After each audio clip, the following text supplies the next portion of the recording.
Diyos' point of view. Pumasok ako sa elevator para makaakyat sa 13th floor. Magkikita kasi kami ng nobyo ko na si Calix at first time kong magtungo sa condominium niya.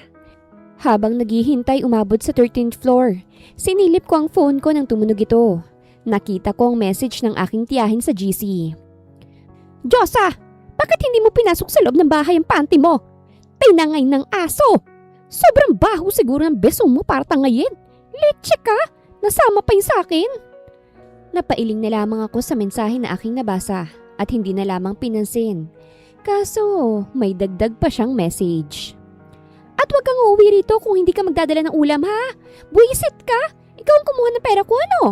Magpakita ka sa akin ha, tatahiin ko yung pechay mo. Nilagay ko na lang sa bag ko at bumuntong hininga.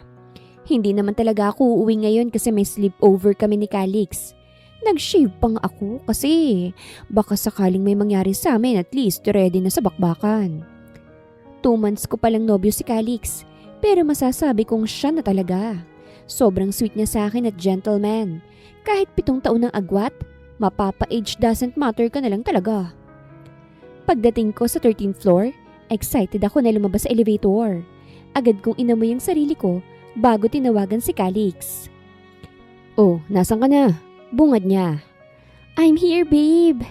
Good. Come here, darling. Para akong nilagyan ng asin sa sobrang excited. Mabilis akong nagtungo sa unit at agad na kumatok. Pagbukas niya, agad ko siyang sinugod ng yakap kahit napaatras siya sa ginawa ko. Wait, isarado muna natin ang pinto. Kumalis ako sa kanya at hinayaan siyang isarang pinto bago humarap sa akin at pinasadahan niya ako ng tingin. Wow! Napalunok siya. You look amazing.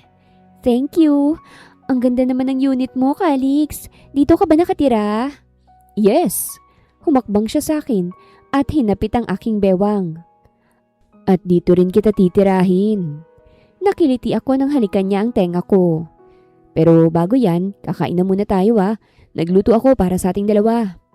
Hinawakan niyang kamay ko at hinila sa dining area kung saan naroroon ang kanyang mga nilutong pagkain. Namangha ako. Wow! Hindi ko alam na marunong ka palang magluto. Oo naman, basta't para sa iyo, Diyosa. Ngumiti pa ako sa kanya ngunit nang makita ko ng malapitan ng mga inihanda niya, napawi ang ngiti ko. Ano yan? Turo ko sa sunog na ulam. Hotdog? Oo, nasunog eh. Pero wag ka mag-alala. May iba pa naman akong niluto. Ito, tinola. Sabi mo, paborito mo yan, di ba? Nag-effort ako para sa'yo. Naupo na ako saka tiningnan siya. Thank you, Calix. I love you. Sa lahat ng naging boyfriend ko na hindi naman umabot ng 2 buwan, si Calix ang pinakamatino sa kanila at may stable job. Sa tagal kong paghahanap ng the one, parang nakita ko na ito at ito na yata yun. Tinikman ko nang niluto niya. Inuna kong hotdog kahit sunog para kahit papano gagaan naman ang loob niya. Kaso nang tinola ng tinikman ko, halos masuka ako. Grabe, papatayin yata ako na maaga. Nasobrahan sa alat. Magkakaroon pa yata ako ng sakit sa kidney nito eh. Ayos ka lang ba? Hindi ba masarap? Masarap naman. Eh bakit ganyan ang itsura mo? Kailangan bang ngumiti kahit masarap? Teka, tikman mo rin yung niluto mo, Calix. Kumuha ko ng sabaw at itinapat sa kanyang kutsara.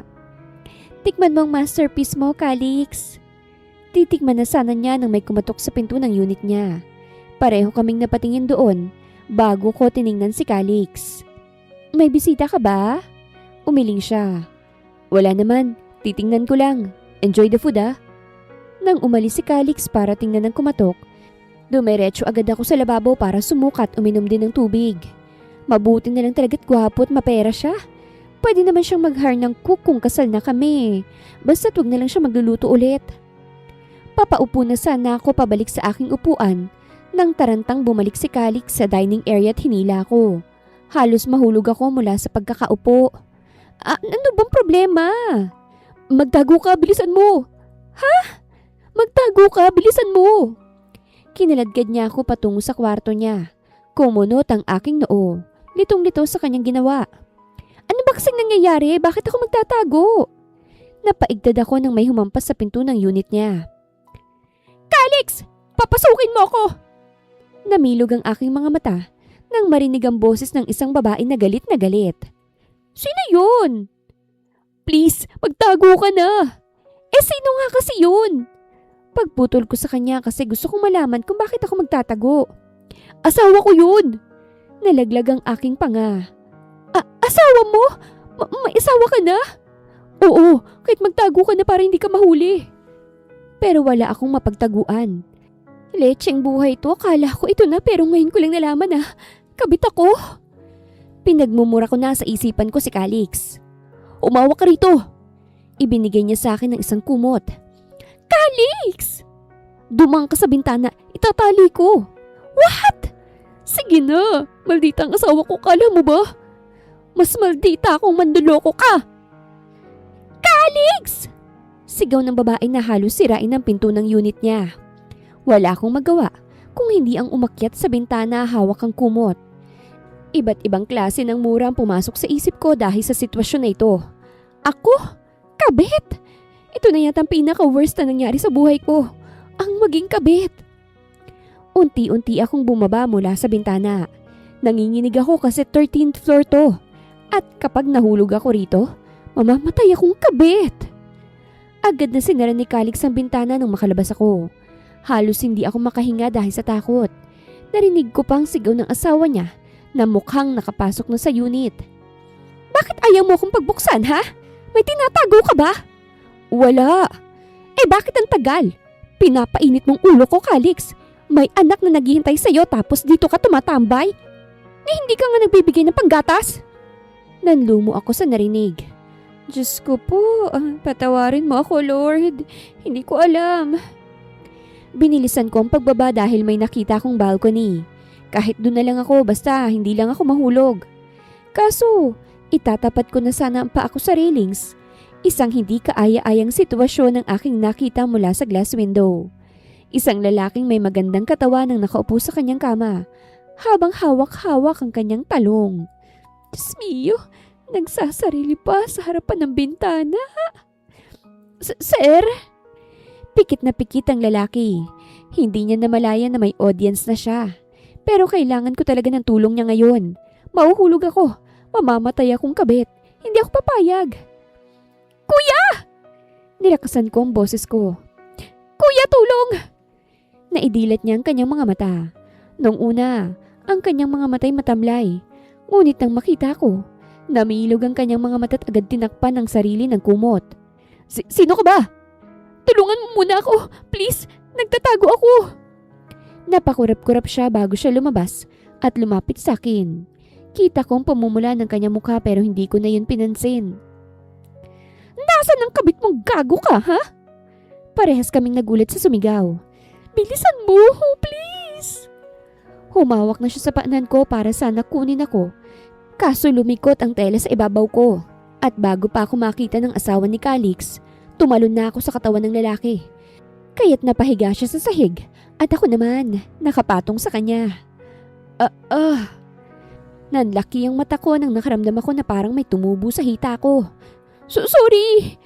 Agad akong umalis at nang tingnan ko ito, gusto nang lumabas ng daragon na nakatago sa kanyang pantalon.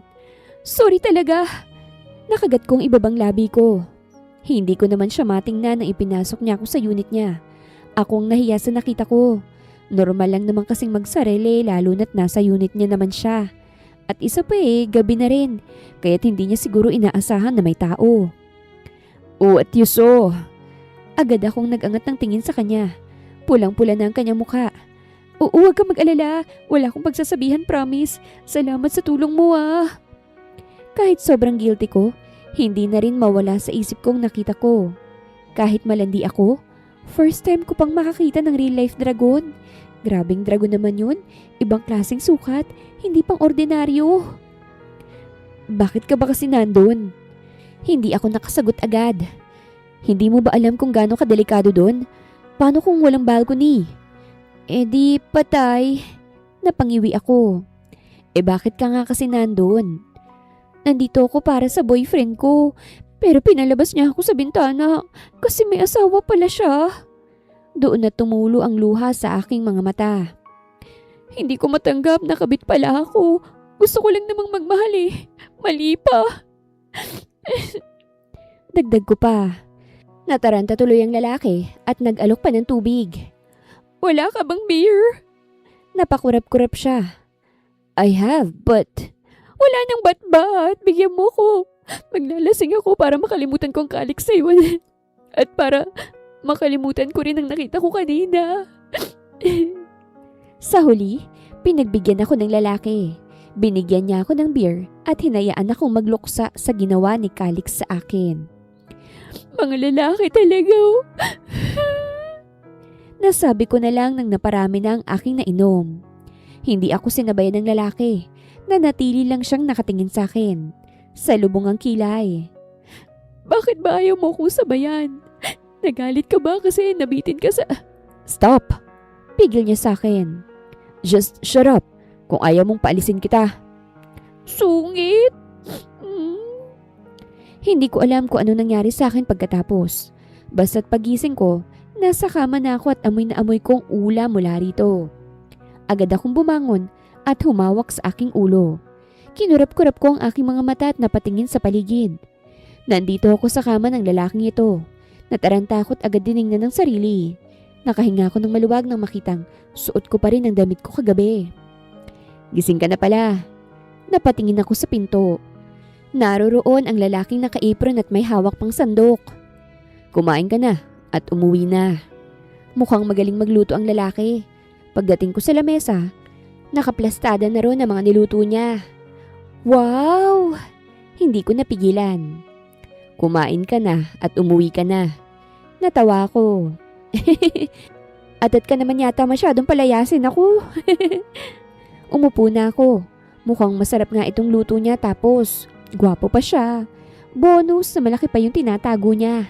Napakaswerte naman ng girlfriend. Ang sarap mo namang magluto. Ani ko pagkatapos. Hindi niya ako pinansin. Niligpit niya ang pinagkainan ko at nilagay sa lababo. Salamat pala. At sana magka-girlfriend ka na para hindi ka na nagsasa. Just go already. Pagputol niya sa akin, hindi ako tinitingnan. Bumuntong hininga ako, saka umalis na. Pag uwi ko sa amin, napasigaw ako nang tapunan ako ni Tia Maurensya ng mga kaldero na halos matamaan ako. Umuwi ka pa talaga ditong burikat ka? Sigaw niya, galit na galit. Saan ba ako uuwi, Tia? Dito lang naman ang bahay ko. Isaoli mo yung ninakaw mo sa alkansya ko. Kababaeng tao mo, magnanakaw ka? Hindi ko naman nga ninakaw yung aray. Napasigaw ako nang tamaan ako ng sandok na ibinato niya. Kalat na kalat tuloy sa labas sa mga gamit niya sa kusina dahil sa ginawa niya. Anong hindi ninakaw, ha? Hindi naman ho kasi talaga dahil naghabilin ako ng sulat sa alkansya mo. Hindi mo ba nabasa? Anong babasahin ko, ha? Gaga kang talaga. Tawang-tawa ko nang pati uling, ibinato na niya. Sorry na nga, Tiye. Ibabalik ko talaga yun. Nang mapagod na siya, tiningnan niya ako. Dahil sa ginawa mo, susundin mo ang mga gusto ko. Kinabahan ako. Ibabayaran ko nga. Hindi na ako tatanggap ng bayad, Diyosa. Para mabayaran mo ang ninakaw mo, sasama ka sa blind date. Matanda ka na, Diyosa. Sasaya ko kapag mag-asawa ka na. At bigyan mo ako ng bata nang magkasilbi naman yung matres mo. Tia, ayoko nga sa blind date. Gusto mo palayasin na kita rito, ha? Pero wisyo kang talaga no? May mapupuntahan ka ba kapag gagawin ko yon? Pagbigyan mo na ako. Ayokong tatanda kang malanding dalaga. Wala na akong magawa kung hindi ang pumayag sa gusto niya. Kahit ganito ugali ng tiyahin ko, mahal ko yan siya. Yun ay dahil siyang tumayong ina sa akin. Kahit parang armalite yung bibig niyan, inalagaan niya naman ako at pinaaral pa, kahit hindi naman ako galing sa tiyan niya. Mula nang mawala yung mga magulang ko dahil sa car accident, siya na lang ang pamilya ko, kaya tiniis ko minsan ang pagkamaldita ng tiyahin ko, kasi ayoko rin naman siyang iwan. Hi, Alfonso! Eto nga palang pamangkin ko, si Diyosa. Pakilala ni Tia Maurensya nang makipagkita kami sa isang senior citizen na lalaki. Tinapakan ko ang paa ni tiyahin sa ilalim ng mesa kahit napatingin siya sa akin. Nilakihan ko siya ng mata. Nginitian niya lang ako at ibinalikan tingin sa matanda na malaki ang ngisi sa labi. Ang ganda naman ng pamangkin mo, Maurencia. Naglahad siya ng kamay sa akin. Alfonso! Tinanggap kong kanyang kamay na labag sa kalooban ko. At nang tingnan niya ako, kita ko ang pagnanasa. Diyos mio, tatayuan pa ba to? Iiwan ko na muna kayo, ha? Huwag kang mag-alala, Alfonso. Si Diyos ang bahala sa iyo. Napasinghap ako sa sinabi ni Tia at agad siyang hinawakan sa suot niyang tela. Tia! Umiling ako. Dito ka lang. Plastic siyang ngumiti. Pinipigilang mainis sa akin. May pupuntahan lang ako, iha. Sasama ko sa iyo, Tia. Ay hindi. Dito ka lang, Diyosa. Mag-uusap tayo, hindi ba? Nabitawan ko si Tia at nakaalis siya dahil sa sinabi ni Alfonso. Wala akong magawa kung hindi harapin ng matanda. Ano bang hanap mo, Alfonso? Sinubukan kong kausapin siya ng maayos kahit gusto ko nang umalis. Ang gusto ko ang katulad mo, Diyosa. Kapag naging asawa kita ibibigay ko sa iyo ang lahat. Hinaplos niyang kamay ko kaya't napangiwi ako. Kaganda ang buhay mo, iha. Gusto ko rin ng magandang buhay, Alfonso. Pero alam mo, mas bagay kayo ni Tia Maurencia. Ikaw ang gusto ko. At matanda na si Maurencia. Ikaw dalaga pa't maganda. Oh, diba? Diyos ko, nagsalita ang hindi matanda Papasensya na pero may boyfriend na ako Napawi ang kanyang ngiti. Ha? Ang sabi ni Maurencia wala ka pa daw boyfriend. Hindi niya kasi alam. Palusot ko. Sa katunayan, nandito siya Saglit lang pupuntahan ko lang siya. Hinablot kong kamay ko at mabilis na tumayo. O sige po. Sandali lang, Diyosa! Hindi ko na siya hinintay pa at mabilis na umalis. Bahala na kung magalit ang dragon kong tiyahin. Basta't hindi ako papato sa matandang yon. Diyosa! Binilisan ko na ang lakad ko at napansin ito ng staff ng restaurant. Iha, hintayin mo naman ang lolo mo. Namula ako sa kahihiyan. Hindi ko siya lolo Dumiretso ako sa hallway patungong CR. Sa pagmamadali ko, bumangga ako sa isang katawan. Diyosa! Namilog ang mata ko. Talagang sinundan pa niya ako hanggang rito. Inangat kong tingin ko sa taong nabangga ko at namilog ang mata ko nang makilala ko ito. Ikaw? What are you doing here? Agad niyang tanong. Niyakap ko siyang bigla. Gulat na gulat siya. Magpanggap kang boyfriend ko. Ha? Magpanggap ka kung hindi ipagkakalat ko nakita ko nung nakaraan. Hindi siya nakapagsalita. Diyosa! Agad kong hinarap si Alfonso. Alfonso, sinundan mo pa pala ako? Kita ko ang pagtingin niya sa kamay kong nakayakap sa estrangherong ito. Siya ba ang boyfriend mo? Oo siyang boyfriend ko kahit hindi na po ako pwede. Pasensya na, Alfonso. Kita ko ang pagkadismaya niya. Dumating din si Tia at namilog ang mata niya nang makitang may kayakap ako. Diyosa, anong ibig sabihin? Sinungaling ka, Maurencia. May boyfriend na pala yung pamangkin mo Sinasayang mong oras ko. Alfonso, teka naman. Wala nang nagawa si Tia nang umalis ang matanda. Nakahinga ko ng maluwag, ngunit hindi ako nakatakas sa sama ng tingin ni Tia. Humigpit tuloy ang yakap ko sa estranghero. Saka lang ako kumala sa yakap nang umalis si Tia para siguro habulin yung matandang yon. Sorry. Napailing siya sa akin at aalis na sana nang hawakan ko siya sa kamay. Teka lang! What? Gusto ko sanang itreat ka ng pagkain since tinulungan mo ako. Ayoko, nandito ang pamilya ko. Nabitawan ko siya. Ganun ba? O sige, sa susunod na lang. Ano palang pangalan mo? Pwede mo ba akong bigyan ng number mo para mailibre na kita sa susunod?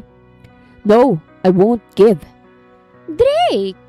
Sabay kaming napalingon sa babae na papatungo sa amin. Kita ko ang ngiti sa kanyang muka. Nagtataka na ako kung bakit ka natagalan. May kasama ka pala. Is she your girlfriend? Ako na ang nagsalita. Naku, Yes, she is my girlfriend, Mama. Inakbayan pa niya ako. Gulat ko siyang tiningnan. Seryoso siyang nakatingin sa nanay niya. Oh, that's new. I thought hindi ka pa nakaka-move on kay Erica. Why don't you join us, Iha? Hindi ko alam kung anong sasabihin ko. Nablangko kong bigla. Masyado akong nagulat sa lalaking to. Yeah, we will join you, Mama. May pag-uusapan lang kami saglit ng girlfriend ko. Okay, bumalik kayo ha. We will wait. Nang umalis ang kanyang ina, inalis niya ang pagkakaakbay sa akin at napasapo sa kanyang noo. Napaatras ako. Aalis na ako. No! You will join me for dinner. Hindi na ako nakapalag dahil nagamit ko naman siya kanina. Sumama ako sa kanya. Nakahawak ako sa kanyang braso habang papatungo sa VIP section ng restaurant na ito, kung saan naroroon ang kanyang pamilya. Pagpasok namin, lahat sila'y napatingin sa amin. Sa isang mahabang lamesa, marami ang nasa kanilang upuan. Napatayo ang nanay niya nang makita kami. Drake! Lumapit siya sa amin bago hinarap ang kanyang kapamilya. Guys, Drake is with his new girlfriend. Kita ko ang gulat sa kanilang mga mata. May ilan pang napatingin sa isang babaeng nasa dulo. Maganda siyang babae at naiibang itsura niya sa mga nandito. Mukhang hindi siya kapamilya. Kapuso ba siya ng lalaking to? O kapatid sa ibang nanay? Ay, aba, network yarn. Wow, I didn't know you have a girlfriend, kuya. Salita agad ng isa sa mga nakarecover ng una. Saan naman siya uupo, mama? Sakto lang ang upuan sa atin dito. Hindi naman kasi nagsabi si kuya na may girlfriend na pala siya. Biglang umusog ang upuan ng tumayong magandang babae. Aalis na lang po ako, tita. Total, this is a family gathering. No, hindi ka aalis. Ani ng isang babae na ngayon ay masama ng tingin sa akin. Aba, ang maldita hindi naman pantay ang bangs. Ayos lang po, ani ko. Kakandong na lang po ako sa boyfriend ko.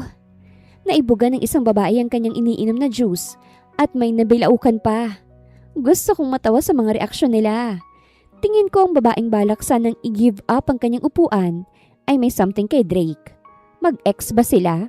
Ba't siya nandito? Baka kaibigan niya itong babaeng hindi pantay ang bangs na maldita. Don't do that, iha. Kukuha kami ng panibagong upuan. Wika ng ina ni Drake at nagpa-request sa staff. Nginitian ko lang silang lahat bilang pambawi na rin. Ngayong araw lang naman to at pagkatapos nito hindi na ito mangyayari. Bahala na kung magiging Armalite na naman ang bibig ni Tia. Hindi ako papayag na ibubugaw niya ako sa matanda.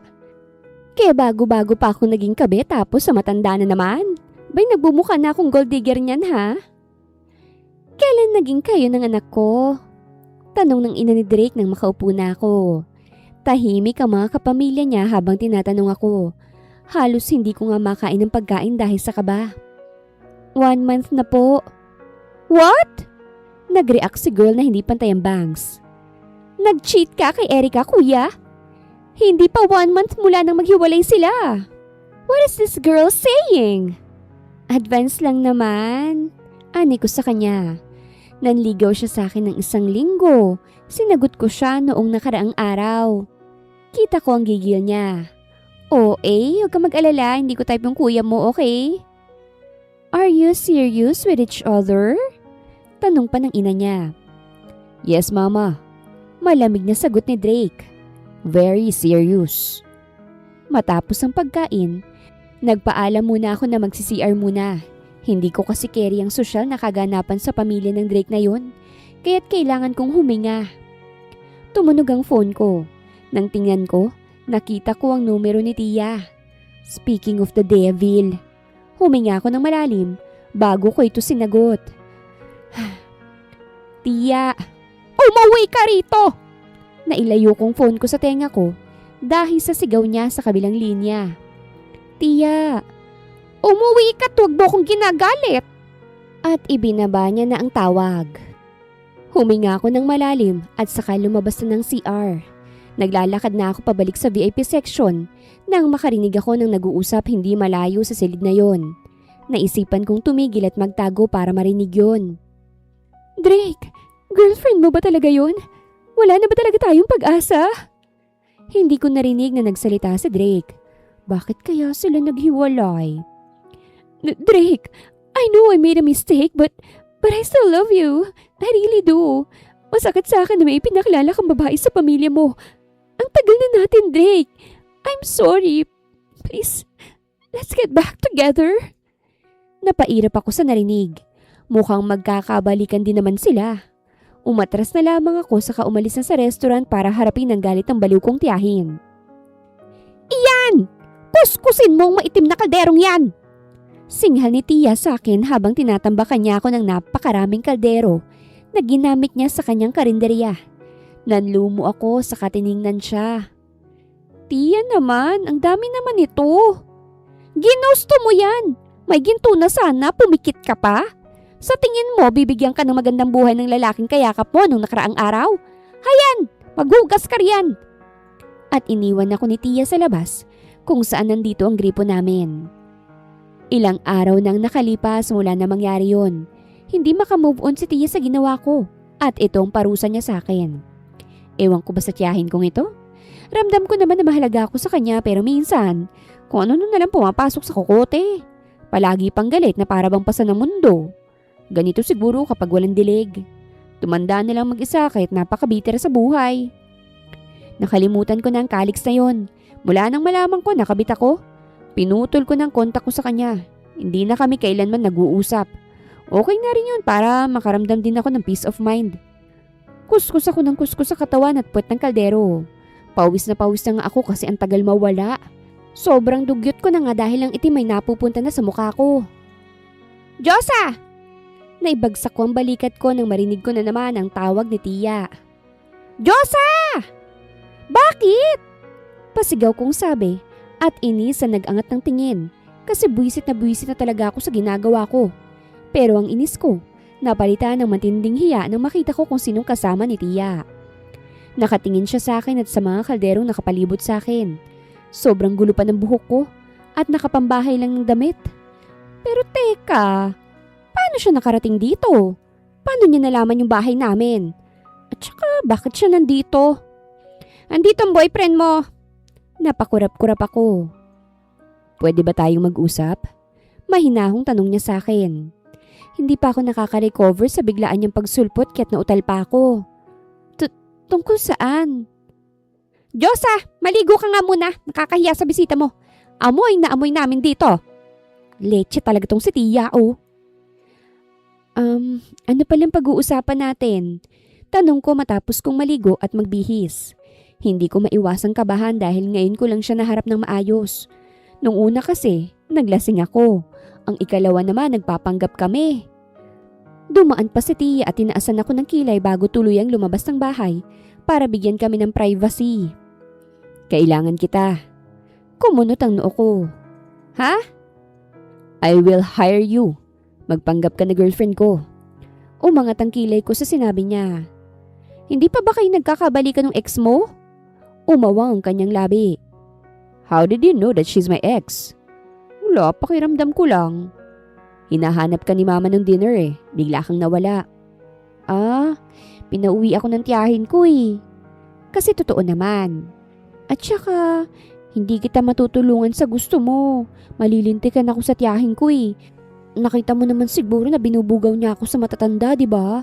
Gusto nun instant reach ako, kaya pasensya na. Hindi ko... How about 500,000 pesos? Just be my girlfriend for 6 months. Okay na ba yun? Napasinghap ako. Ha? Seryoso ka ba? Napatingin ako sa pintuan kasi baka marinig ni Tia. Lalaki pa naman ang tenga nun kapag nakarinig ng pera. Nagiging elepante tenga nun. Seryoso ako. Gusto kong magpanggap ka dahil nasimulan na natin. After 6 months, tapos na. Sasabihin ko na lang na naghiwalay na tayo. Bakit nga pala? Huminga siya ng malalim. I just want Erica to stop chasing me and to finally move on. Ayoko nang humabol pa siya sa akin. Pwede mo namang sabihing stop, look and listen eh. Ikaw talaga. Tatanggapin mo bang alok ko? Hindi agad ako nakasagot sa tanong niya. Malaki ng 500,000. First time kong magkakaroon ng ganyang kalaking pera kung tatanggapin kong alok ng lalaking to. At isa pa, Sasaya si Tia Maurensya at hindi na niya ako kailangan pang ibugaw. Pero hindi naman ako artista, baka ako pang mapahamak. Mas gusto ko ng peace kesa sa pera, kaya... Drake, hindi ko... Diyosa! Asan ang bayad mo, ha? Napalingon kami nang may pumasok sa bahay. Si Aling Mercy ito na galit na't nasa likod niya naman si Tia na pinipigilan siya sa pagpasok. Hoy! Nasaan ang bayad mo? Nakakahiya, Mercy. May bisitang pamangking ko. Ano ka ba? Umuusok ng ilong ni Tia sa gigil. Diyos ko, dito pa talaga. Aling Mercy, babayaran ko yun. Have mercy on me. Isang buwan na yung utang mo. Sabi mo ngayon mo babayaran. Diyos ko, nakakahiya. Napatingin ako kay Drake. Nakataas ang kanyang kilay sa akin. Pwede bang pahiram ng 1,000? Ibabayad ko lang sa kanya. Nahihiya akong sabi. Sige na, tatanggapin ko na yung alok mo. Pa-advance lang ng 1,000 ha? Napailig na lang siya at binigyan ako ng pera. Nang umalis na si Tia Mercy, nakahinga na ako ng maluwag. Kailan ako magsisimula? Tanong ko nang wala nang magawa. Bukas, susunduin kita rito. Ang bayad? After the party na pupuntahan natin, I'll give you the money. Sige. Pag alis ni Drake, agad lumapit si Tia Maurensya para balaan ako. Napairap na lang ako sa mga sinasabi niya. Sinasabi ko sa'yo, Diyosa, ibabasura ka lang ng lalaking yun. Sa sobrang bata pa may chance pang maghanap ng iba. Baka matapobre pang pamilya nun. Si Alfonso, pwede mo naman siyang pagtiisan para huling ubo. Ikaw na lang kayang kay Alfonso, Tia. Mas bagay kayo But okay lang ho ako, Tia. At isa pa, hindi pa naman ako matanda. Anong hindi matanda? 29 ka na. Dapat ka na mag-asawa kasi lalangawin na yung pechay mo dyan. Hindi ka na naging patok. Tatanda kang dalaga gaya ko. Gusto mo? Hindi. Kaya nga may boyfriend ako O sige na, Tia. Malay mo naman siya ng forever ko. Ani ko para hindi na siya maglitanya pa. 6 months lang naman ang racket ko kay Drake. Halata naman na hindi ako pasok sa standards niya dahil mayaman siya. Pero dahil malaki rin ang pera na inaalok niya, pinatulan ko na. Parang okay na rin na may pera ako para hindi na ako i-pressure ni Tia na mag-asawa. Para gaya niya, hindi ako matatakot. Sinundo ako ni Drake kinabukasan. Humaba ang mga leeg ng mga kapitbahay ko nang makitang sinusundo ako ng nakasasakyan. Hindi ko tuloy maiwasan ang mapairap sa kanila. Anong gagawin ko sa party? Tanong ko habang umunguya ng chewing gum. Pinalobo ko pa ito sa harapan niya. Umawa ang labi ko nang tanggalin niya ito. Kailangan muna kitang mabihisan. Anya at pinaandar na ang kanyang kotse. Bakit? Ano bang problema sa suot ko? Binaba ko ang tingin ko sa suot kong shorts at crop top. Anong klaseng party ba yan? Hindi niya ako sinagot at nagmaneho na. Nagtungo kami sa mall at dumiretso sa isang butik kung saan naroroon ang mga eleganteng damit na mukhang mamahalin. Good morning, sir and ma'am. Napangiwi ang babae nang nakita ko. Maganda naman ako. Siguro dahil sa suot ko.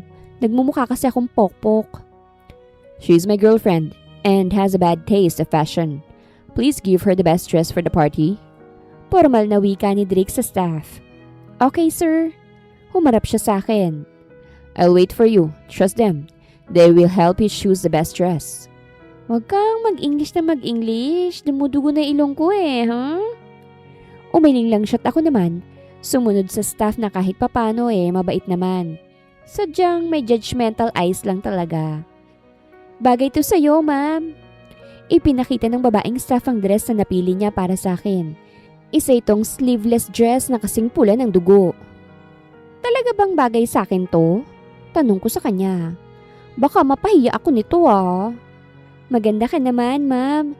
Mas bagay sa yung ganitong kulay kasi maputi ka. Pinakinggan ko ang babae at sinukat ang napili niya sa akin. Wow! Wala sa sariling sambit ko nang makita ang sarili kong suot ang magandang damit. Maganda nga Habang aliw kong tinitingnan ang sarili ko sa salamin, naglapag siya ng heels na kulay pula rin. Subukan mo ito, bagay din to sa suot mo. Sinubukan ko rin ang heels at halos malula ako sa taas, pero dumagdag to sa height ko.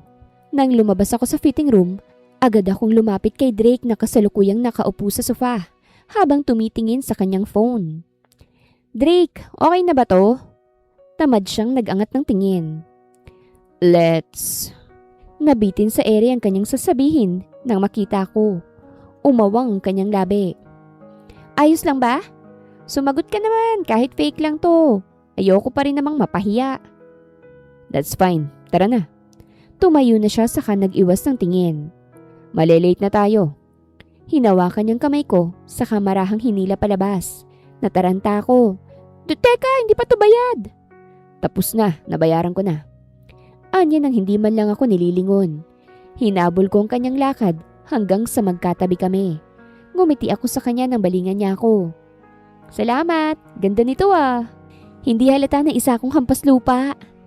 Hindi nagsalita si Drake at tuluyan na kaming lumabas ng mall para puntahan ang sinasabi niyang party. Pagdating namin doon, sinalubong agad kami ng ina ni Drake na yumakap sa anak niya at nakipagbeso sa akin. Maligaya niya kaming tiningnan at pinasadahan ng tingin. You look good together, Iha. Iho, I'm glad na nakahanap ka na ng iba, knowing kung gaano kang nasaktan sa nagawa ni Erica sa'yo. Gusto ko tuloy malaman kung anong ginawa ng ex ni Drake sa kanya para humantong siya sa pagpapanggap namin. Hindi pa yata matagal nang maghiwalay sila at tingin ko rin hindi pa nakaka-move on tong si Drake. Let's not talk about her, mama. Ani Drake. Nang makita namin ang ex niya na papalapit sa amin, agad kong hinawakan ang braso ni Drake. Kita kong natigilan ng babae sa ginawa ko ngunit nagpatuloy pa rin siya sa paglapit. Tita! Napalingon ang ina ni Drake sa kanya. Oh, bakit Iha? Hinahanap ka ni Mame.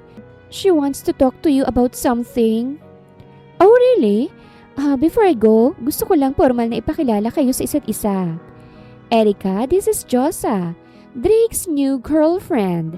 Josa, this is Erica, Drake's ex. Alam kong awkward sa inyo since wala na sila ni Drake. But Erica is still my daughter's best friend. Kaya't hindi maiwasan nandito pa rin siya, huh? Ayos lang naman po. Ani ko agad at ngumiti. Nice to meet you, Erica.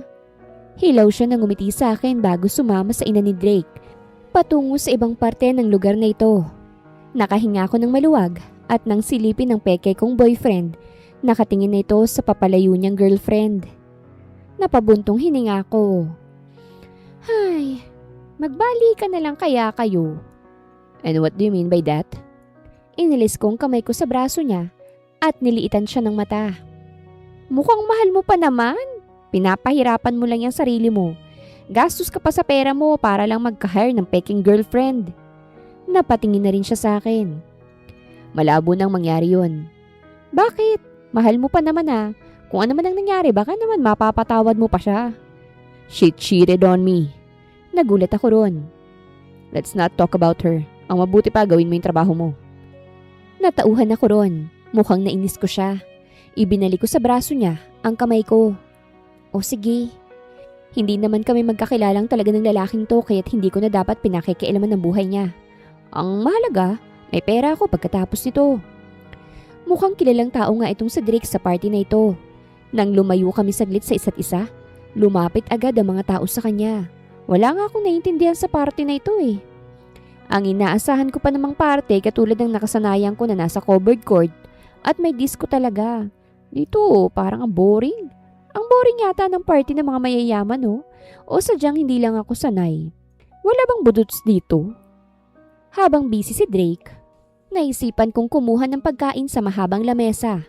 Catering style ito kahit masasarap ang pagkain. Para tuloy nakakahiyang kumuha ng maraming pagkain. Nang tingnan ko kasi ang nasa unahan ko, sobrang liit lang ng kinuha. Ayoko namang mahalata na patay gutom Kesh. Nandito na naman ang cheap boyfriend ni Kuya. Napalingon ako sa nagsalita at nakita ko ang kapatid ni Drake na may hindi pantay na bangs. Kasama niya si Erica na ngayon ay sinusuway ng kaibigan. Paano mo naman nasabi na cheap ako, miss? Natanong mo ba kung magkano ako? Nagulat siya sa sinabi ko.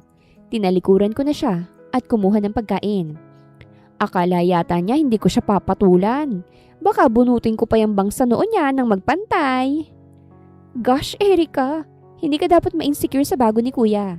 Tingin ko pampalipas oras lang yan ni kuya eh. Kumbaga, rebound. Sa ilang taon yung magkarelasyon, napalitan ka agad within a month? Blah blah blah blah.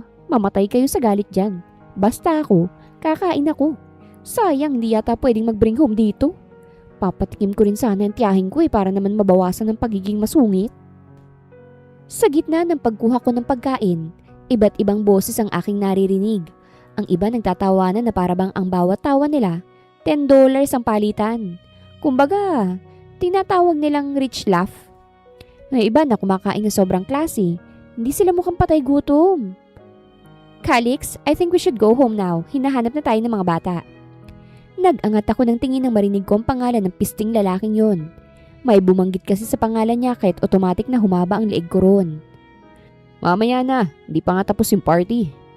Sa isang lamesang hindi kalayuan sa kung saan ako ngayon, nakita kong walang hiyang si Calix kasama ang isang babae. Mukhang ito ang asawa niya. Bakit? Nandito bang kabit mo, Calix, ha? Para hindi ka umuwi? Napasinghap ako't agad na umiwas ng tingin. Wala nga akong kabit, okay? Hindi ko na alam kung anong gagawin ko. Sumisikip ang dibdib ko kasi hindi ako komportable. Hindi ko pa napapatawad ng lalaki yan sa ginawa niya sa akin. Mas mabuting hindi na talaga kami magkita pa. Bumalik ako sa table namin at nilapag ang pinggan ko ron. Nahanap ako ni Drake at iniwan niyang kausap niya at lumapit sa akin. Tapos ka na? Tanong ko agad. Napalunok ako kasi ramdam ko pa rin ang kaba sa puso ko. Shit! Small world! Nandito sa party si Calix at ang asawa niya. Hoy, talaga nga naman. Yup, sagot niya. Napatayo ako nung kakaupo niya pa lang. Napatingala siya sa akin. Bantayan mo nga muna itong pagkain ko, iihilang muna ako. Alright, bumalik ka kaagad. O sige. Agad akong umalis para magtungo sa CR. Sa laki ng venue na ito, muntik na akong maligaw. Pagpasok ko sa powder room, napatingin ako sa salamin. Kahit may lipstick ako, halata pa rin na namutla ako. Inayos kong sarili ko at pagkatapos, umihi muna. Sinadya ko talaga na tagalan para pagbalik ko wala na si Calix. Kaso, paglabas ko sa powder room, nakita ko si Calix. Napaatras ako nang makita siya. Diyosa, anyat umayos sa kanyang pagkakatayo. Hindi ko akalaing nandito ka. Mag-usap tayo. Sinamaan ko lang siya ng tingin at lalagpasan ko na sana siya nang hawakan niya ako sa braso. Agad ko itong iwinaksi at nagpalingalinga bago siya tuluyang hinarap. Ano pa bang kailangan mo? Look, I'm sorry kung ginawa ko yun sa'yo. I was worried na baka nahulog ka. Oh, shut up, Calix. Manloloko ka. Hindi pa ba sapat ang asawa mo para lokohin siya? Naloko mo ako ah. Ginawa mo pa akong kabit. Hihiwalayan ko siya. Ew! As if namang may magbabago kung hihiwalayan mo yung asawa mo. Hindi ko ipagpipilitan ang sarili ko sa'yo. And besides, may boyfriend na ako. Kita ko ang gulat sa kanyang mga mata. Napangisi ako sa reaksyon niya. Kaya nga ako nandito kasi sinama ako ng boyfriend ko kaya tumigil ka na at mag-focus ka na sa asawa mo at sa anak mo. Tinalikuran ko na siya at naglakad na pero makulit ang gago. Diyosa! Binilisan ko ang lakad ko. Medyo malayo pa ang lalakarin ko pabalik at kinakabahan ako. Diyosa! Umalingaw-ngaw ang sigaw niya sa pangalan ko sa hallway kaya't bumilis ang tibok ng puso ko sa kaba. Walang masyadong tao pero natatakot ako na baka may makarinig sa kanya. Leave me alone! Lumabas tuloy ang pagiging spoken dollars ko sa lalaking ito. Nagkaroon ako ng pag-asa nang makita ko si Drake. Siguro dahil sa tagal kong bumalik, hinanap niya na ako. Nakasunod sa kanya si Erica. Mukhang hinahabol din siya. Pero ngayon, kailangan ko ang tulong ng fake boyfriend ko. Babe! Malakas kong tawag at binilisan ko ang paglapit kay Drake na napalingon sa akin. Diyosa! Uy, pahalik ako ah. Kailangan ko ng tulong mo. Ha? Pikit ka! Kiss kita! Halos tumatalon kong sabi. At bago pa man siya makapag-react, hinawakan ko ng kanyang mukha at hinalikan siya sa labi. Pumikit ako nang gawin ko yun. At nang lumipas ang ilang segundo, dumilat ako para tingnan ang paligid. Bumalik si Erica sa kanyang dinaanan at paniguradong ganun din si Calix. Umatras ako at humiwalay sa halik. Tumingin ako sa likod ko at nakahinga ng maluwag nang makitang wala na si Calix. Nakagat ko ang labi ko at humarap kay Drake na hindi na yata gumagalaw. Kinabahan ako. Drake, ayos ka lang? Grabe naman kung makapag-react. Parang virgin na virgin ah. Nakapamewang ako sa harap niya kasi na-estatwa na talaga siya. Minus mo na lang sa pera na ibibigay mo sa akin. Wala akong intensyon na halikan ka. Pero wala na akong choice kasi yung ex ko hinahabol ako. At saka nakita ko na sinusundan ka rin ng ex mo. Kaya't mabuti na rin na nakita niyang hinalikan kita. Ngunit wala akong narinig na sagot mula sa kanya. Napasapo na lamang ako sa noo at nagbaba ng tingin. Kaso pagbaba ko, nahagip ng paningin ko ang kanyang suot na slacks. May umbok doon. Parang doorknob ng malaking bahay. Namilog ang mga mata ko at namula ang buong mukha ko. Grabe, parang ako pang pinagpawisan sa nakita ko ah. Drake's point of view. Hindi ako nakatulog magmula nang halikan ako ni Diyosa. Kahit ilang araw nang nakalipas, bumabalik pa rin sa utak ko ang ginawa niya. Hindi ko inaasahan yun. Kahit ilang segundo lang yun, binaliw niya ang sistema ko. Ayos ka lang ba, anak? Bakit parang wala kang tulog? Tanong ni Mama nang nasa hapagkainan na kami. Baka nasa isip niya pa rin si Erica. Sabat ng kapatid ko. Sinamaan ko siya ng tingin. Shut up, Drina! Oh please, kuya. Bakit mo pa pinapahirapan ang sarili mo? Palaging naghihintay si Erica sa'yo. Stop it, Drina! Saway ni Mama. I know friends kayo ni Erica. But it doesn't change the fact that she cheated. Nasaktan ng kuya mo. I don't think kuya still thinking about his ex. Sambit ng isa ko pang kapatid na nerdy. Inayos niya ang kanyang glasses at tiningnan ako. I saw them kissing. Who? Kuya and his new girlfriend nung nakaraan. Kaya siguro hindi siya makatulog. Umigting ang aking panga. Talagang mukhang cheap naman ang babaeng yun. Maganda siya pero hampas lupa. Drina! Mariing saway ni Mama. Don't be like that. Hindi kita pinalaking mata pobre. Lumingon sa amin si Mama. Drake, matulog ka na maayos. Ang lalim na ng mata mo. Erica will come here. Anak, I think wag mo nang imbitahan si Erica dito. She's your kuya's ex now. Hindi magandang tingnan. But she's my friend. I know. You can just meet her elsewhere. Respeto na lang sa kuya mo, anak. Okay? Bumalik ako sa kwarto matapos kong kumain at tiningnan ang sarili sa salamin. Ilang araw na kaming hindi nagkikita. Sinabi ko naman sa kanya na magte-text lang ako kung kailangan muli naming magpanggap. Binigay ko na rin sa kanya ang pera na pinangako ko. But what now? Kailan kami susunod na magkikita? Hindi ko alam.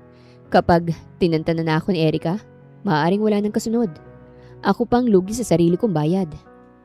Hindi na ako nakatiis. Makalipas ang isang linggo, umalis ako sa bahay para puntahan si Diyosa. Pagdating ko ron, nadatnan ko agad ang kanyang tiyahin na malaki ang ngiti sa labi matapos tanggapin ng isang pinadeliver. Lumapit ako sa kanya pagkatapos maisara ang kotse ko. Magandang umaga po. Nag-angat siya ng tingin sa akin at napangiti. Oh! Iho! Ay, nandito ka pala! Yes. Si Diyosa. Is she here? Oo, iho. Nandito siya pero tulog na tulog eh. Babaeng yun talaga. Palagi na lang natutulog. Kung hindi niya lang ako binigyan ng pera baka kanina ko pa yun pinabangon. Alika't sumama ka sa akin, gigisingin ko siya. You don't need to do that. Kailangan at nandito ka. Bisita ka niya. Boyfriend niya ako. Giit ko na ikinagulat ko rin. Bakit ko ba nasabi yun? Oo, boyfriend ka pala niya. Ikaw na lang ang gumising. Napakahirap pa naman gisingin. Baka magbago agad ang isip mo sa kanya. Itinuro niya ang kwarto na kulay pink. Mukhang nagbago ang mga gamit dito sa bahay nila. Nung una kong punta rito, wala ang mga bagay na nakita ko noon. Mukhang sa bahay ginastang pera na bigay ko. Kinatok niya ang pinto. Diyosa! Nandito ang boyfriend mo! Nang walang sumasagot, hinarap niya ako at nagkibit balikat. See? Ikaw na bahala ha. Iho, ipagdarasal kita. Binuksan niya ang pinto ng kwarto ni Diyosa at iniwan na ako. Lumabas agad ang ginaw ng kanyang kwarto. Mukhang nagpalagay siya ng aircon. Wala sa sariling napangiti ako. Kahit papano, may naitulong naman pala ako. Nang sinara kong pinto, napatingin ako sa paligid. Sobrang linis ng kwarto at hindi gaano karami ang gamit. At nang makita ko siya sa kama, sobrang sarap ng tulog. Pero hindi ko magawang hindi pansinin ang kanyang kagandahan. Mula sa kanyang makapal at pormadong kilay, mahaba ang pilik mata. Maliit ngunit matangos ang ilong at ang kanyang hugis puso na labi, mapula. Idagdag pa na maliit ang kanyang mukha at mahaba ang kanyang buhok na itim. Para siyang isang manika. Kung bibihisan, mapapabaling ang kahit na sino sa kanya. Kaya hindi rin ako makapaniwala na naging kabit siya nang hindi niya nalaman agad. It must be hard on her. Nag-squat ako sa gilid para pagmasdan ang kanyang muka. Mahina akong natawa nang maalala ang itsura niya na nakabitay na sa harap ng balkoniya ko. Nakita niya pang ginagawa ko. Sa sobrang titig ko, hindi ko namalaya na dumilit na pala ang kanyang mga mata. Anong? Hindi ko na siya pinatapos at hinalikan na siya sa labi. Agad niyang nahawakan ang balikat ko at sumubok na lumayo. Kaso, dininan ko ang sarili ko. Deserve ko to. Isang linggo niya akong hindi pinatulog samantalang siya. Sobrang himbing ng tulog na parang walang iniisip. Teka, Drake! Hinihingal kami pareho nang tuluyan ko nang ialis ang sarili ko sa labi niya. Gulat na gulat siya at ilang beses na kumurap. Good morning. Anong ginagawa mo rito? At bakit mo ginawa yun? Lumilinga-linga siya. Wala naman ang ex mo para gawin mo yun ah. Nakagat kong ibabang labi ko. Tsaka, wala pa nga akong toothbrush, may muta pa ako. Bumuntong hininga ako. Maligo ka na, aalis tayo. Ha? Bakit? You're my girlfriend. Magtataka sila kung bakit hindi kita kasama sa lakad ko. Ngumuso siya. O sige, maliligo muna ako. Lumabas ako sa kwarto niya na may satisfactory feeling. Parang kumpleto na agad ang araw ko sa nangyari. Oh, ang bilis mo naman yatang lumabas. Gising na ba? Opo, maliligo pa siya. Umawang ang kanyang labi sa mangha.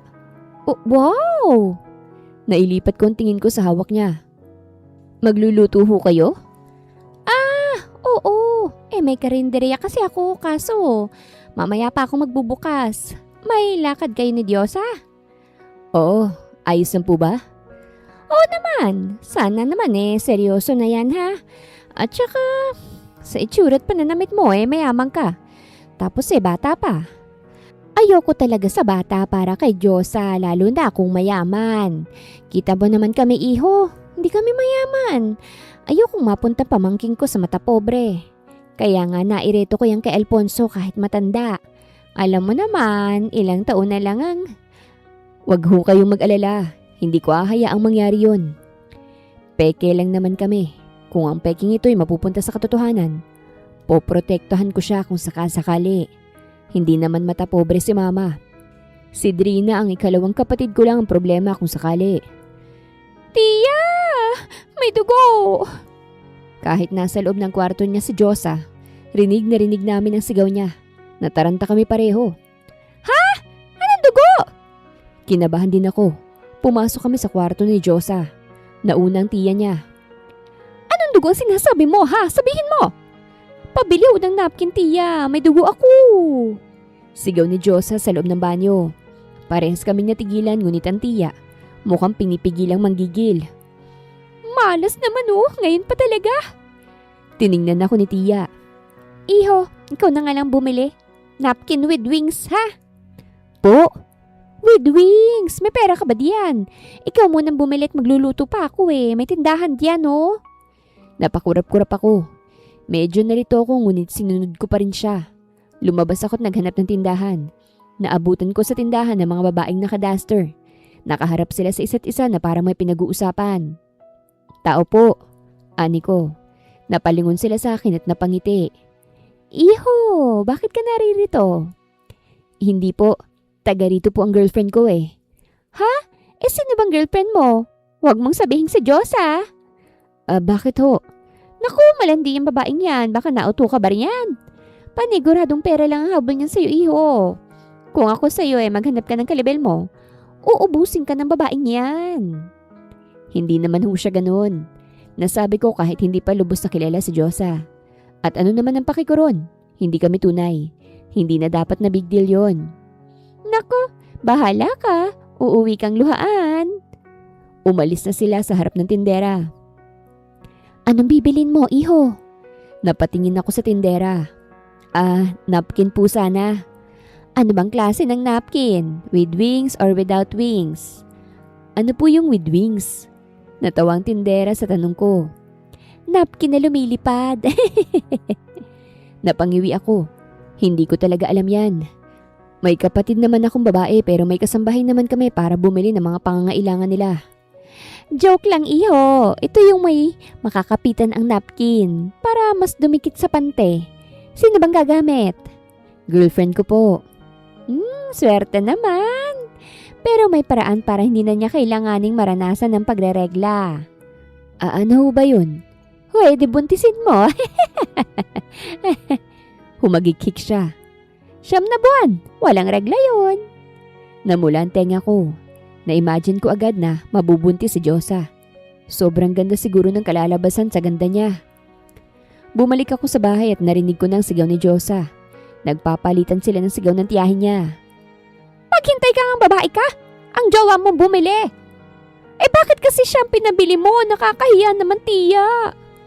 Dumiretso ako sa kwarto niya at kinatok ang pinto ng kanyang banyo. Diyosa, nandito na. Pwede bang makuha na rin ng panty? Napalunok ako sa narinig. Nasan ba yung panty mo? Nandyan sa cabinet. Pinakaibaba. Sinunod kong sinabi niya. Kumuha ko ng panty saka bumalik muli para iabot sa kanyang panty at napkin. Nang buksan niya, nakatago siya sa likod ng pinto nang tanggapin ang inabot ko. Salamat. Pasensya na sa abala, ha? Nakaramdam ako ng pag-aalala nang mapansing namumutla siya. Are you okay? Kung hindi ka okay, hindi na lang natin itutuloy ang lakad. Ayos lang ako. Hindi ko naman kasi alam na dadatnan ako ngayon. Napaaga yata. Tsaka, pupunta tayo, uy. Ayokong abalahin ka pa ng ex mo. Sayang bayad mo kung hindi ko gagawin ang trabaho ko, no? Hindi ko alam pero biglang ibang pakiramdam ko sa huli niyang sinabi. Hindi ko tanggap. Nasasama siya sa akin kasi binayaran ko siyang magpanggap. O sige. Diyosa's point of view. Magkahawak ang aming kamay ni Drake nang umalis kami. Kahit magkahawak ang aming kamay at naglalakad sa loob ng mall na aming pinuntahan, ay parang hindi ko siya ramdam dahil tahimik siya. Ayos ka lang? Tanong ko. Parang ikaw pa yatang may regla dito ah. Hindi pa rin niya ako pinapansin. Nagtataka na tuloy ako. Huminto ako sa paglalakad dahil hawak niya ang kamay ko. Napahinto rin siya at nilingon ako. May problema ka ba? Tanong ko sa kanya. Wala naman. Tahimik ka kasi. Ano ba talagang gagawin natin dito? Mukhang wala naman ang ex-girlfriend mo rito ah. Hindi kita sinama rito dahil nandito ang ex-girlfriend ko. Naitagilid kong ulo ko sa sinabi niya. Ano? So anong ginagawa rito? Wala naman palang piste. I just wanna be with you. That's all. Umawa ang labi ko at hindi makapaniwala siyang tiningnan. Ano? Anong ibig niyang sabihin doon? Umigting ang panga niya at hinawakan ng kamay ko. Let's go. Marami tayong gagawin ngayon. Hindi mawala sa isip ko ang sinabi ni Drake. Para kasing iba na siya sa isipan at puso ko. Ngunit pinaalala ko rin sa sarili ko na peke lang ito. Ayokong mauto ulit lalo na't naranasan ko ng mauto. Dinala niya ako sa sinihan. First time kong makapunta. At ang ganda rin ng pinanood namin.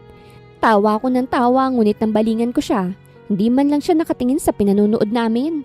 Nasa akin ang kanyang tingin. O bakit? Wala.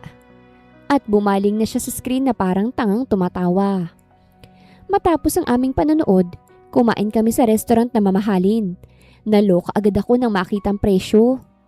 Well, kahit may pera na ako, hindi naman ako katulad ni Drake na nag-i-evolve ang pera. Kapag naubos ang pera na ibinigay niya, wala na. Sigurado ka bang dito tayo kakain? Napatingin siya sa akin. Why? Is there a problem? Medyo may kamahalan kasi. Ako ang magbabayad. Umawa ang labi ko. Seryoso ka ba?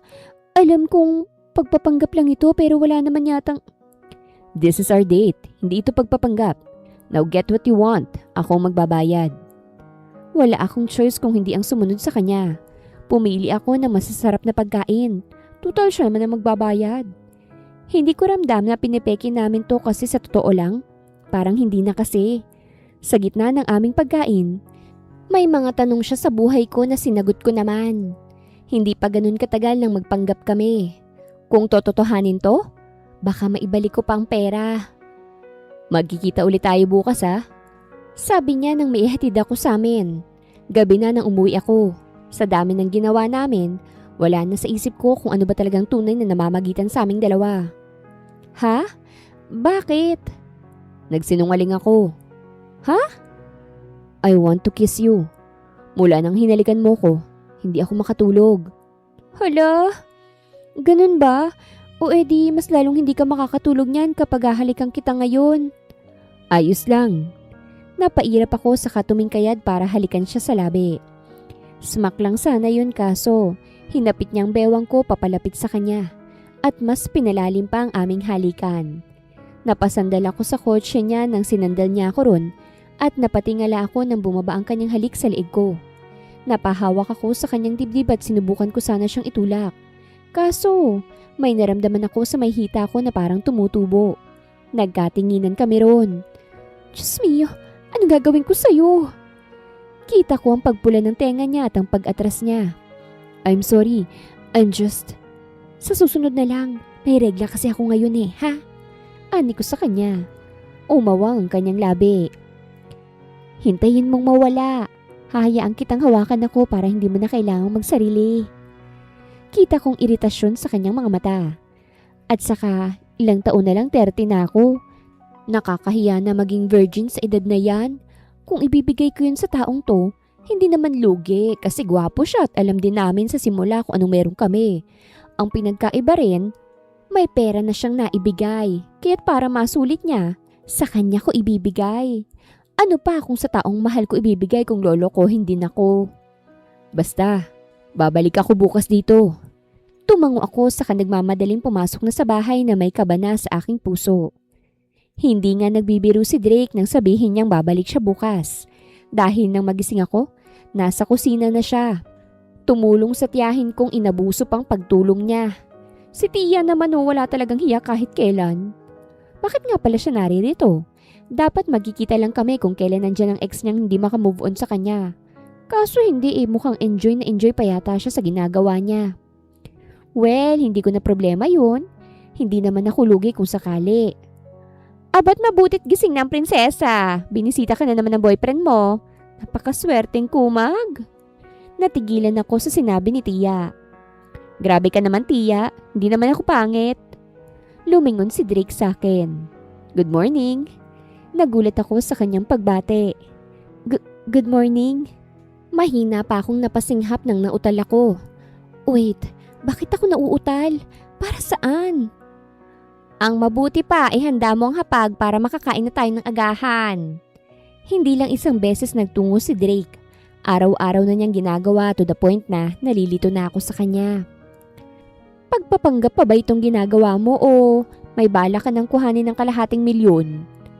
2 linggo nang nakalipas ng pagpapanggap namin at halos dito na siya tumatambay sa amin. Nasanay na ako at willing-willy si Tia sa kanya. Parang siya na nga ang pamangkin niya imbes na ako. Depende. Buo akong napalingon sa kanya. Ha? Depende? Anong depende? Nagastos ko na yung pera. Bakit mo naman naisip na kukunin ko yung pera? Kasi parang hindi na yata pagpapanggap tong ginagawa mo Sabihin mo nga sa akin. May gusto ka ba sa akin? Nagulat siya sa tanong ko. Hindi ako syumera Ayoko lang ng paligoy-ligoy. Kasi kung nagpapanggap tayo, pwede namang sakalang kapag nandyan ang ex mo o di kaya pamilya mo. Tinitigan niya ako ng mabuti. Hindi ko maitatanggi ang paglakas ng tibok ng puso ko. You caught me. Ha? Gusto kita. Napasinghap ako. Naku, anong gagawin natin dyan? May kontrata tayo. Hindi niya ako pinatapos ng halikan niya ako sa labi. Tumagal yun ng ilang segundo bago siya humiwalay at pinagtagpo ang aming mga noo. Huwag mo nang isoli ang pera. Halikan mo lang ako. Pero hindi lang halik ang nakuha niya sa akin. Timing na wala si Tia Maurensya rito kaya't humantong kami sa kwarto ko. Sa ibabaw ng kama ko. Ramdam ko ang init ng aking katawan. Dalang-dala na ako nito at ang kanyang halik ay nagpapawala ng wisyo ko. Ingatan mo ko mukha lang akong malandi ngunit virgin pa ako. Ani ko nang parehas na kaming hubad. Natigilan siya at napatingin sa akin. Are you sure that you will give me your virginity to me? Oo naman. Kesa sa manluloko ko ibibigay, di ba? At saka matanda na ako, Drake. Wala kaming ibang narinig kundi mga ungol namin. Nang ipinasok niya ang kanyang sarili sa akin, parang kung nakakita ng langit sa sobrang sakit. Hindi pa ako sanay bumukaka kasi hindi ako flexible. Pero nakaya ko. Nakaya ko yun. Hindi lang sa kama may nangyari sa amin. Nang magtungo kami sa banyo ko, may nangyari din sa amin. Nakaharap ako ngayon sa pinto habang bumabayo siya sa akin mula sa likod. Nasa gitna ako ng sarap nang marinig ko si Tia. Diyosa! Napasinghap ako nang marinig ang boses ni Tia. Diyosa, andiyan ka ba? Tia, nasa kwarto ako. Natakpan ko agad ang bibig ko dahil sa pagdiin ni Drake sa akin. Ayos ka lang ba? Oo, masakit lang ang tiyan ko, Tia. Don't mind me. Mabutit hindi nagdala ng kotse si Drake at hindi alam ni Tia na nandirito siya. Hay nako, tulungan mo ako sa karinderya bukas ha. Oo po. Nang hindi na nagsalita si Tia, hinalikan ni Drake ang balikat ko. Napapikit ako at dinamdam yun. Ganun ang simula ng pagbabago ng samahan namin ni Drake. Mula nun, hindi na yun natigil. Saka lang kung pagod ako o nireregla ako. Dinadala ko minsan ni Drake sa bahay nila at naroroon pa rin ang ex niya. Siguro dahil kaibigan to ng kapatid niya. Pero may nagbago na. Hindi na napapatingin si Drake doon. Kung di sa akin na kaya't parang nakaramdam rin ako ng kakaiba dito sa puso ko. Miss Josa, pwede ba tayo mag-usap? Isang araw habang nasa beach outing ako kasamang pamilya ni Drake, lumapit sa akin ang ex niya na si Erica. Balot na balot siya at nakasombrero pa. Mag-isa lang akong nakahiga sa lounge dahil may binili pa si Drake. Ano bang gusto mong pag-usapan? Alam kong makapal ang mukha ko but I hope you'll stop seeing Drake. Napaahon ako sa sinabi niya. Kita ko ang kaba niya sa reaksyon ko pero matapang niya pa rin akong hinarap. Anong sinasabi mo? 2 buwan pa lang kayo ni Drake, samantalang kami, 5 taon na. 1 buwan pa lang kaming hiwalay ngunit may ikaw na kagad. Hindi madaling mag-move on sa 5 years relationship. As a girl, pinoprotektahan kita from heartbreak. At itong totoo, rebound ka lang niya. 5 taon is past. Tapos na kayo. At ang 2 months, pwede pang magpatuloy. Bakit hindi mo nalang tanggapin, Miss Erica, na wala na kayo ni Drake? Di naman siguro kayo maghihiwalay kung walang nangyaring masama, di ba? Kita ko na nagsimula na siyang manggigil. And besides, kung ayaw mo kami makita ni Drake, pwede ka namang huwag tumingin at mag-move on na lang. Masaya na si Drake sa piling ko. Masaya na kami. Buntis ako, Josa. Napawi ang nararamdaman ko sa narinig. Ha? Buntis ako at siyang ama. Nalaglagan pang ako. Kaya kailangan mo siyang hiwalayan kasi may batang mawawalan ng kumpletong pamilya. Hindi ko lubos mapaniwalaan ang sinabi niya. Baka naman sa lalaki mo yan. Sampal agad ang ginawa niya sa akin. Nakita to ni Drake na kababalik lang kaya't lumapit siya sa amin. Erica! Lumapit agad si Drake sa akin at hinawakan ako sa balikat. Erica! What's wrong with you? Inakusahan niya na ibang ama ng anak ko. Huh? Buntis ako, Drake. I'm 3 months pregnant. Nabulabog ang lahat ng nakarinig. Para akong nanghina. Alam kong pisikal lang ang relasyon namin ni Drake. Walang umamin na mahal namin ng isa't isa. Ngunit ang marinig yun, nanghina ako. What? That's the truth. Nakita mo kaming naghalikan ni Jarwin, pero walang nangyari sa amin. Ikaw ang ama ng nasa sinapupunan ko, Drake. Tinanggal ni Drake ang kanyang kamay sa aking balikat. Nagkaroon ako ng chance na umalis doon. Josa, sandali! Drake! Nang nilingon ko siya, nasaktan ako nang nakitang niyakap siya ni Erica mula sa likod. Umiwas ako ng tingin at umalis na. Hindi ako kinontak ni Drake matapos ang mangyari yun. Mukhang gulantang din siguro siya sa balitang nilantad ng ex niya. 3 months na daw ang tiyan niya kaya't posibleng sa kanya nga. Wala sa sariling tumulo ang luha ko. Naghintay akong mag-text siya kaso hindi. Wala talaga. hanggang sa nakatulugan ko na lang. Nang lumipas ang sumunod na araw, wala pa ring Drake na nagpaparamdam, kaya't naisipan kong tawagan siya. Ilang beses kong tinawagan siya bago sumagot. Drake! Josa, this is Erica. Please wag ka nang tumawag kahit kailan sa kanya. Wag ka nang umasa kasi ikakasal na kami. Hindi ako nakapagsalita sa narinig at nang matapos ang tawag, natulala na lamang ako. Wala ba talagang lalaking magtatagal sa akin? Kung ang isa, ginawa akong kabit. Ang isa, may buntis na ex. Wala na ba talaga akong karapatang sumaya? Hanggang dito na lang ba talaga ako? Wala sa sariling tumulo ang luha ko. Nagulat ako sa pagluha ko. Agad ko itong pinalis ngunit pumatak muli ito. Bakit ako umiiyak? Mahal ko na bang lalaking yun? Josa! Napatayo ako nang dumating si Tia. Nadatnan niya ako sa salang lumuluha kaya't agad siyang lumapit. Bakit ka lumuluha? May nangyari ba? Hindi ko siya sinagot dahil baka sesermonan niya na naman ako. Sasabihing tama siya at mali ako. Nag-away ba kayo ng boyfriend mo? Wala na ho kami. Agad kong sabi. Kita ko ang gulat sa kanyang mga mata.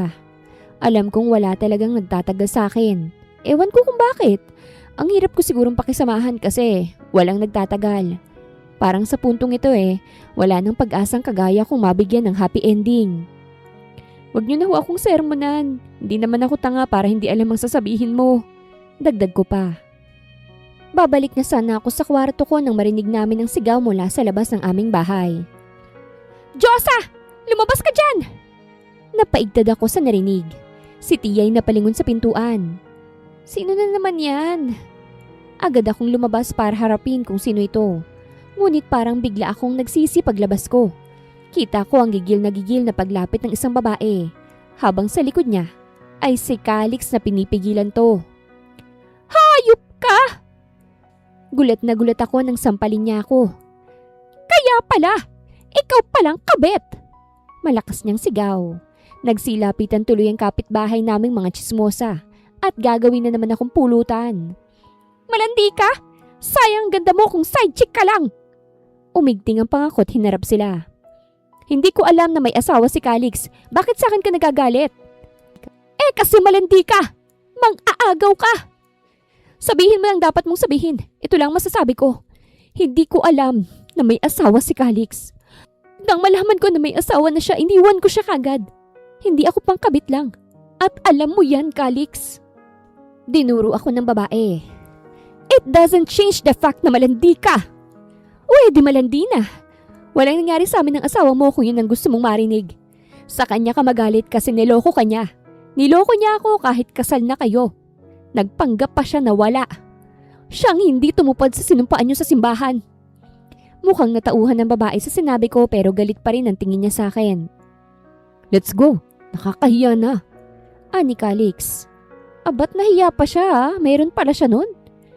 Inis na nag-walk out ang babae at sinundan naman to ni Calix patungo sa kotse nila. Naiwan naman ako't napatingin agad sa mga marites na nakapalibot. Tapos na ang show. I-chismis niyo na ako. Anikot pumasok sa loob. Nagmukmuk ako sa kwarto ko para umiyak. Doon na bumuhos ang lahat ng tinatago ko. Mga hayop talaga yung mga lalaki. Palagi nilang ako sinasaktan. Palagi nilang pinapamukha sa akin na kapalit-palit ako. Na hindi ako pwedeng mahalin na maayos.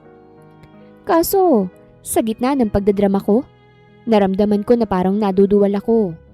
Bumukas pang pinto ng kwarto ko at niluwa roon si Tiyang nag-aalala sa akin. Ayos ka lang, Josa? Nasusuka ako. Sabi ko't mabilis na tumayo para magtungo sa banyo at isuka sa lababo ang lahat ng nakain ko. Nanghina ako nang halos lumabas lahat ng kinain ko. Lumapit na si Tia sa akin para alalayan ako.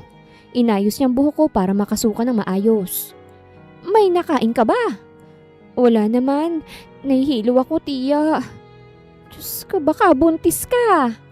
Doon ako natigilan at napatingin sa kanya. Ha? Iba kasi sinyalis yan na buntis ka. Kinabahan ako. Hindi naman siguro. Kung may nangyari sa inyo ni Calix, malamang buntis ka. Namutla ako. Nakaligtaan ko bang pills ko? Diyosa, ipa-check up natin yan para makasiguro tayo. Kung hindi ka buntis, mabutit lalo na't ikakasal na pala sa iba yung boyfriend mo. Pero kapag buntis ka, kawawa naman ang magiging anak mo. Nagpa-check up kami sa doktor sa parehong araw. Sobrang kaba ko habang hinihintay ang sasabihin ng doktor sa akin nang matapos niya akong tingnan. You're pregnant, Miss Diyosa. Nanlamig ako. Congratulations! Dagdag niya pa. Pilit akong ngumiti habang sinasabi niya ang dapat kong gawin. Hindi ito pumapasok sa utak ko kasi inaalala ko kung kaya ko ba itong mag-isa. Sa sobrang kalandian ko nagresulta na. Pag-uwi sa bahay, ramdam kong katahimikan. Walang nagsasalita sa amin ni Tia. Kaso kalaunan binasag niya ito. Iha, alam kong maraming nangyari sa iyo sa linggong ito. Maganda kung magpapahangin ka muna. Kinontak ko yung kaibigan ko sa kabilang bayan. Pwede roon na, doon ka muna manatili. Lumayo ka muna sa stress lalo na't may buhay na sa sinapupunan mo. Hinawakan niyang kamay ko ng mahigpit. Nangyari na at kailangan mong tanggapin yan. Blessing yan, Diyosa. Naistatwa na ako at niyakap niya ako. Parang gustong lumabas ang kanina ko pang pinipigilan. Tinapik niya ang likod ko kaya't lumuha na talaga ako hanggang sa lumabas ang hagulgul ko. Nanatili kaming ganun ni Tia habang iyak ako ng iyak. Yakap lang palang kailangan ko. Sa dami ng problema ko, kinaya ko itong mag-isa. Ngayon lang ako nanghingi ng yakap na naibigay naman sa akin.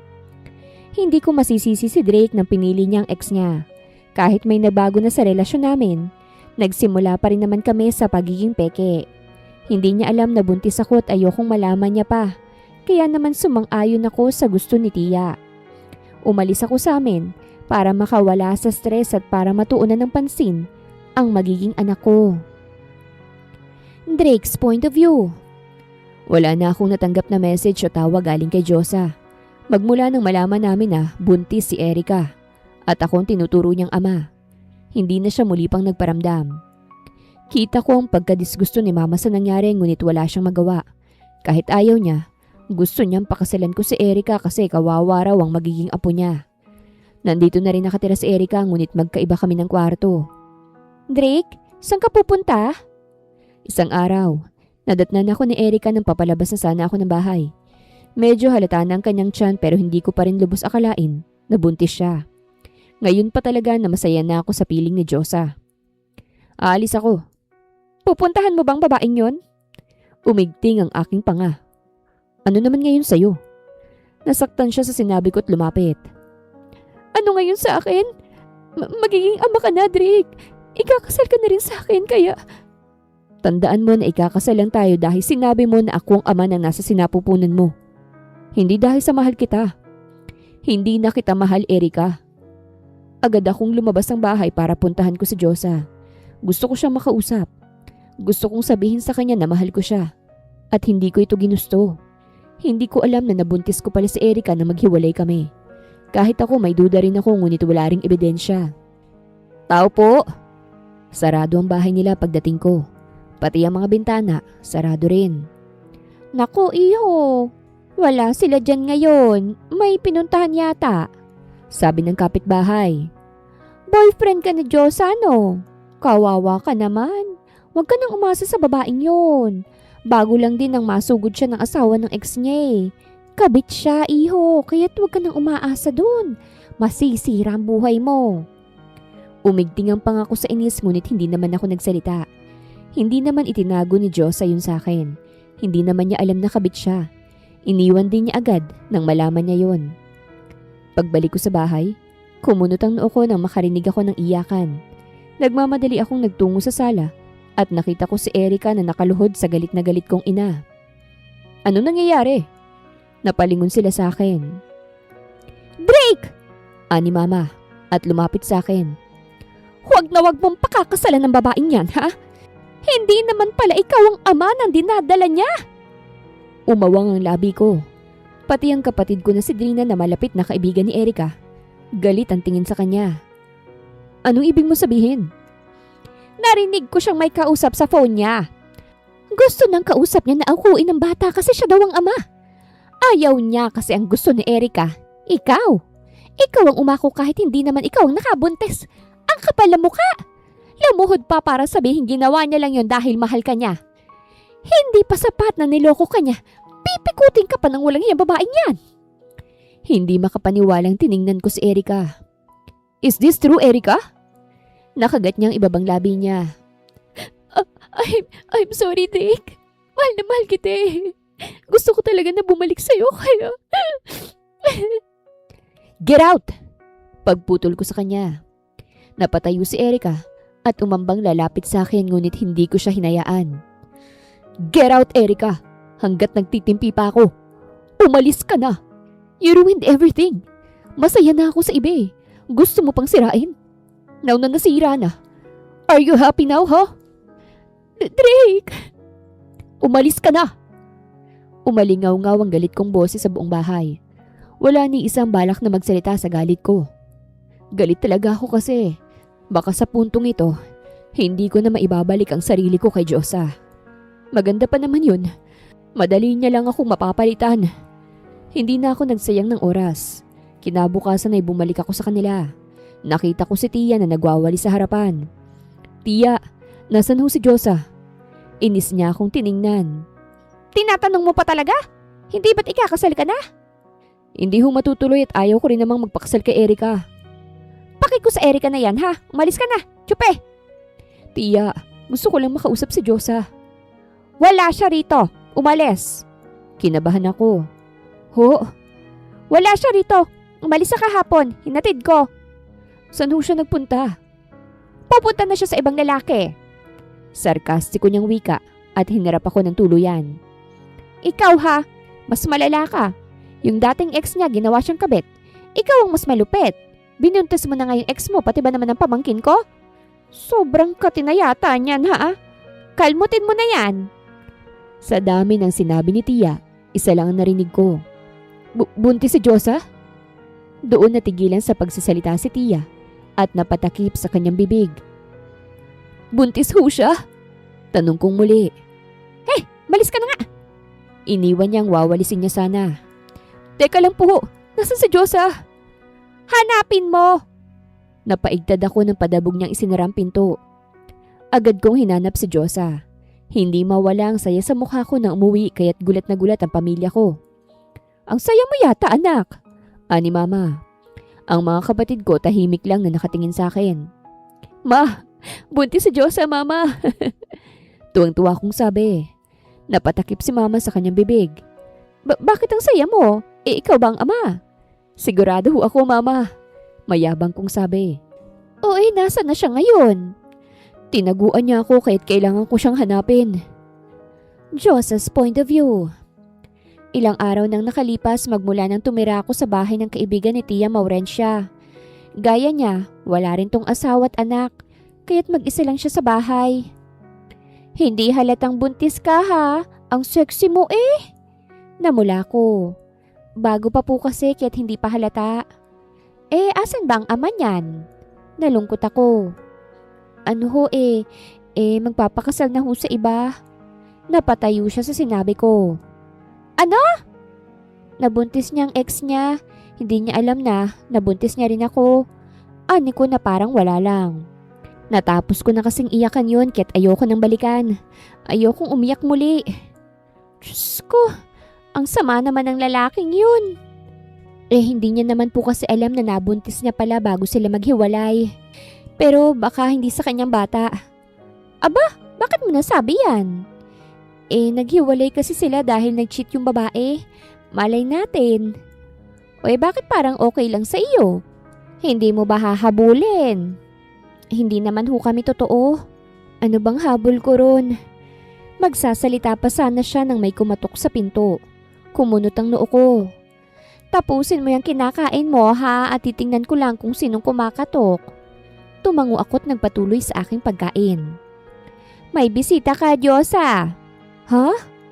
Nag-angat ako ng tingin at napawi ang bigat na nararamdaman ko nang makita ko si Drake.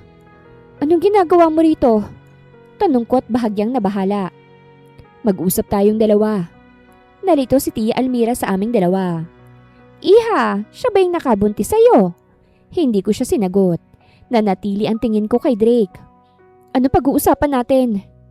Hindi ko pa kakasalan si Erica. O tapos?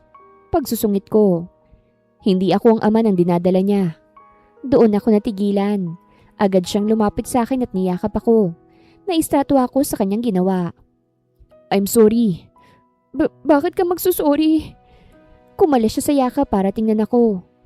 Kasi naiwan kita. Takot ako nang malaman ko yun na nabuntis ko siya kasi akala ko mapuputol ng kaligayahan ko sa iyo. Hindi akong ama at hindi ko siya pakakasalan. Mapuputol ang kaligayahan mo? Pwes, mapuputol na rin ang kaligayahan mo dahil nabuntis ako. Hindi mo na ako mabebembang sa gabi.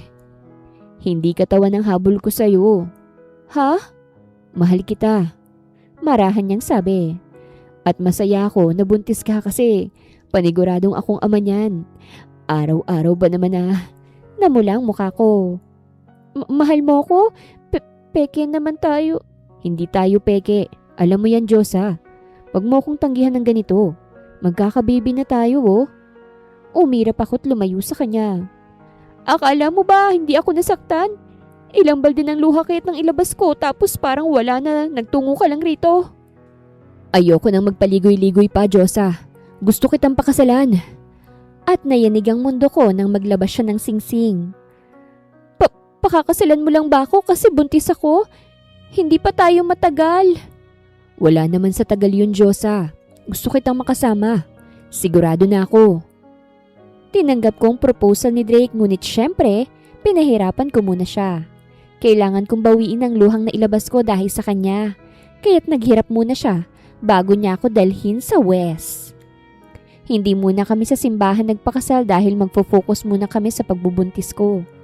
1 buwan lang kami sa bahay ng kaibigan ni Tia at siguro tanggap na talaga niya na ako ang para sa kuya niya. Sa buong buhay ko, walang lalaking nagtagal sa akin. Kadalasan ay niloloko ako o di kaya hindi ako nababagay sa kanila. Nawalan na ako ng pag-asa. Pero sa nakakatawang simula, dumating si Drake sa buhay ko at siya ang nagtagal. Matapos kong manganak, hindi na namin pinatagal ang lahat at nagpakasal na kami sa simbahan. Siyempre, hindi invited ang mga kapitbahay na nanira sa akin noon.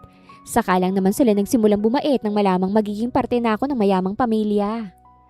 I love you, Drake. Salamat kasi dumating ka sa buhay ko. Ani ko nang nasa reception na kami. I love you too. Makahulugang balik ni Drake sa akin at akma na sana akong hahalikan nang lumapit si Tia Maurencia sa amin, kargang baby namin. Nandito na si Baby Bella! Agad ko itong kinuha at kinarga. Napangiti ako nang makita ko ang mukha ng anak ko. Ang cute ng Baby Bella namin! At hinalikan ko siya sa noo bago hinarap si Drake at salubungin ang kanyang halik sa labi. Wakas!